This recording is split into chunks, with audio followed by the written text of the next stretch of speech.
raspberries as well. And it doesn't take much of them.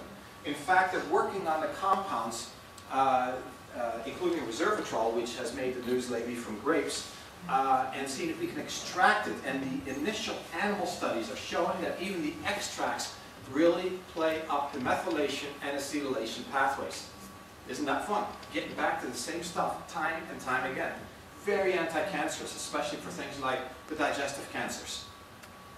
So we're working right now, feverishly, to try to take these extracts, whatever research we already have, and put them together in a mix. Because patients usually cannot eat enough of this, and this, it gets a little complicated. So we're working right now on a mix that we can give to our cancer patients, or as a preventative. We have one of them already that we've used for a long time called Phytocomplete, and it's all the cruciferous vegetables, including some garlic and onion. And this one is fun not only as a primary mode of treatment, but also as a multiple, and we give it to those patients that are on chemo or radiation. It's interesting to note that side effects are pretty much minimized to barely there when you're on Phytocomplete. Patients who lose their hair totally, if they're on Phytocomplete, don't. In fact, not that long ago, I had a patient, she ran out while undergoing radiation treatment, and she should have lost her hair long ago, and then, so now I'll be at the office in 4 or 5 days. Time she got to the office, having been without the Phytocomplete, she lost most of her hair. It's amazing how protective the effect of damage this stuff is. It's an antioxidant. And oxidation is also one of the things that fuels cancer. Yeah, rust on the cells. So phytonutrients, that essentially vegan lifestyle, is very important when you have cancer, and being somewhat vegan is very important as a preventative. So with lifestyle basics, there's all kinds of things that irritate our cells. One of them is stress. So we have to learn to effectively cope with stress. And my favorite way, my wife gets tired of me saying that. If somebody's under stress, I say exercise. Exercise is the answer to everything. That's not necessarily true, but it does do a lot for management of stress, and it does do a lot for getting rid of the body fat. Remember the obesity thing, and it's linked to cancer. It does do a lot to help more effectively fuel your detoxification pathways because you're sweating. So you're keeping the body clear. Exercise, I feel, is critical. We are coming up with an exercise seminar probably in the summer, but you don't have to do much. Just getting moving is important. As you know by now, you probably, if you've been to a few of my seminars, you notice that I'm a huge proponent of keep on switching the training. Speed up, slow down, get that heart rate variability in there, and make sure you're doing something for muscle mass. Muscle mass is critical for good health. And whatever time you put into exercise, you will get back 3- or 4-fold easily in a day. Easily. So, lifestyle basics is important. Get your sleep. Take your vitamins. Eat every meal. Do not skip breakfast. Patients who skip breakfast on average are 12 to 20 pounds heavier. It slows down your metabolism. It makes your insulin jump around. If you have an insulin propensity, you can notice it with having this weight right here, or diabetes runs in your family, or you have hypoglycemia symptoms. Yes, hormonal symptoms for a woman are also often related to insulin dysregulation. Do eat low on the glycemic index. It's something we teach here in lifestyle therapy. It's something we teach at the cooking class, which is coming up February 17, I believe. Don't quote me on that. And it is part of lifestyle basics. So, more is better, right, with nutrients. This is one of my last slides, by the way. And I kept it for last, because this is a really important point. We live in America, the land of muscle cars. Enough power with rockets to get us to the moon. 6,000 square foot houses. More is better. Not when it comes to nutrients. More vitamin A is not better. Folate, the one that does the methylation pathway. more is not better.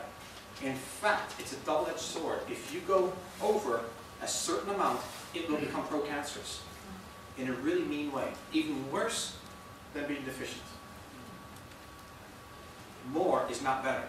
This is a really important point. The sweet spot in folate for most people is no more than 2,000 milligrams to 2,400 milligrams. After that, you're starting to go down the other way. And it becomes toxic again. What is really important is not more vitamin E, but its balance with selenium and other micronutrients. So you got to be careful how you do it. One, is it sourced totally from plants? Is it balanced with the other natural nutrients? And that's why I'm such a huge proponent of everything plant-based, because I don't have to figure it out that way. God did. It's all there in the right proportions. These synthetic vitamins like Centrum or Costco, they're all man-made. And more is better. And if you include a little bit of coenzyme Q10, a little bit of ginkgo, and just hit all the right words on the ingredients, we know that people will buy it. It's not the way to go. You have to go the less popular route and go with the right synergy. The right synergy is very well demonstrated by this colon cancer cell. This is a regular colon cell. It's square. It's what we call a mucus cell. And we like the way that looks. That's a normal colon cell.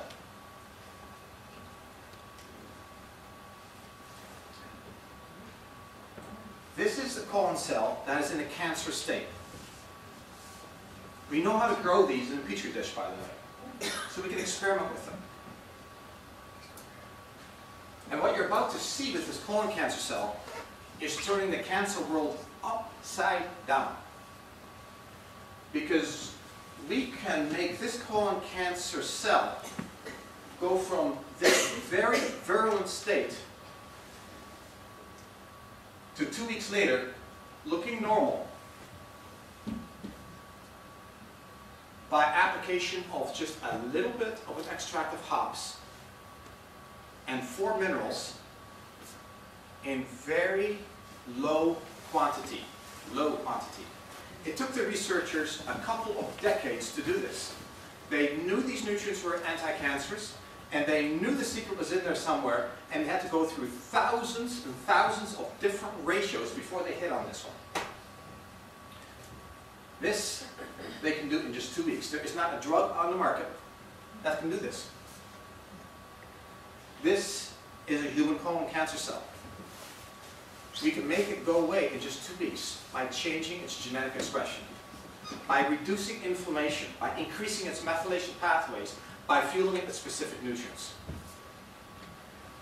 They're starting to do the same work now with breast cancer cells. This is only a colon cancer cell. This is the beginning. But this is where we're going. We're dealing with some very powerful research in the nutritional world that is starting to outperform easily. This is not slash, cut, and burn. And this was published about 8 months ago. So I think outside of, you're probably the first one to see it outside of a medical conference. So it's really exciting, following this closely and applying it as it comes available to our patients.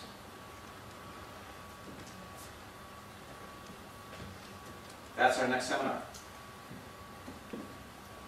Chronic disease, the upcoming epidemic.